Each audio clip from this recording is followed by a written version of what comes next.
हर साल की तरह इस बार भी गांव में होली की कहानी की तैयारी जोरों जोरों पर थी।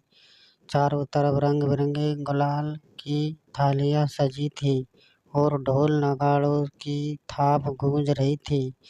लेकिन इस बार की होली की कहानी कुछ अलग थी। गांव के बीचों बीच बनी पुरानी हवेली जो सालों से खामोश पड़ी थी, इस बार चर्चा का केंद्र बन गई थी। लोग कहते थे कि हवेली में कोई रहस्य छपा है और होली के दिन वो रहस्य सामने आने वाला था। कहानी की शुरुआत होती है नैनी राधिका से, जो अपने दादाजी की बताई होली की कहानी सुन कर बड़ी हुई थी। दादाजी हमेशा कहते, होली सिर्फ रंगों का त्योहार नहीं बल्कि मन के भावों को उजागर करने वाला का मौका है। राधिका को यह बात बचपन में आकर्षित करती थी। इस बार उसने ठान लिया था कि वो हवेली के रहस्य को सुलझाएगी।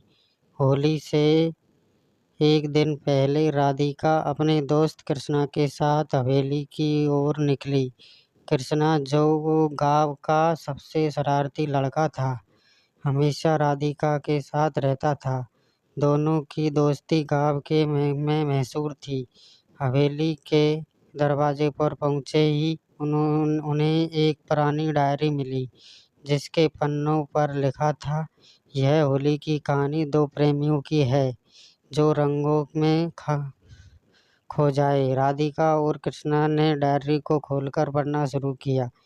यही पढ़े, डायरी में लिखी कहानी 100 साल पुरानी थी। उसमें एक लड़की माया और एक लड़के रंगीला की प्रेम कहानी थी।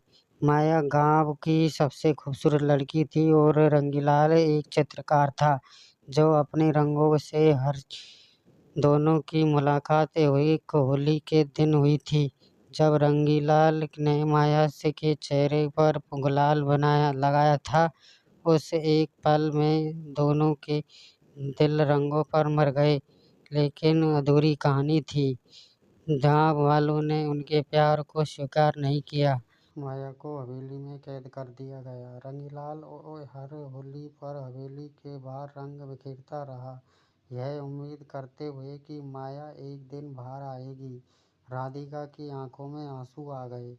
उसने कृष्णा से कहा, यह होली की कहानी हमें पूरी करनी होगी। कृष्णा ने हंसते हुए कहा, चलो इस होली के में हम माया और रंगीलाल को फिर से मिलाएंगे।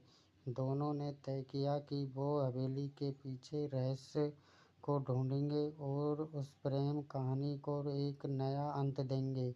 होली का दिन आया। गांव के रंगों की बौछार हो रही। राधिका और कृष्णा हवेली के अंदर घुसे। वहां उन्हें एक पुराना चित्र मिला, जिसमें माया और रंगीलाल एक दूसरे के सामने खड़े थे।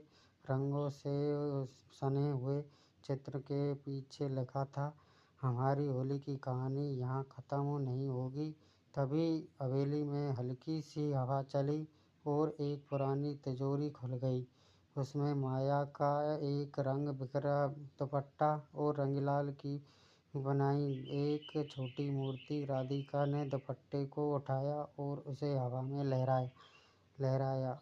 ऐसा लगा कि जैसे हवेली में कोई गुजर जाग उठी है।